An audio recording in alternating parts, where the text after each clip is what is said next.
What you can also do with Dropbox Online is that you can preview different files. For example, you can see that there's a text document right over here. So if I were to click it, what happens is that the new text document is opened up and you can see its content right over here. So you have default previewing actually built in onto Dropbox. So let's go over here onto the files right over here and let's go to the images section right over here. You can see that there's images right over here. But if I were to click on one of these images, you can see that you can actually input your thoughts over here as well and so forth.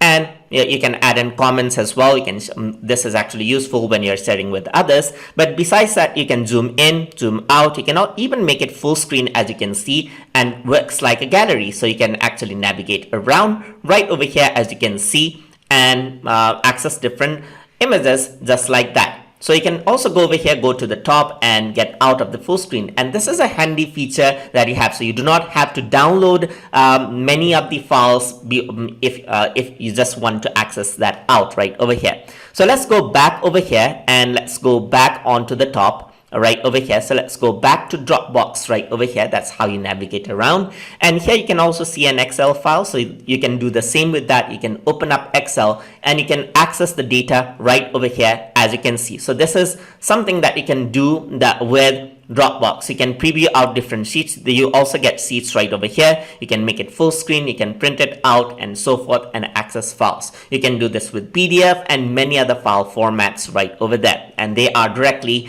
supported for preview in Dropbox. So that is how you can preview files in browser through Dropbox. So if you guys learned something, as always, please like, comment, share and subscribe.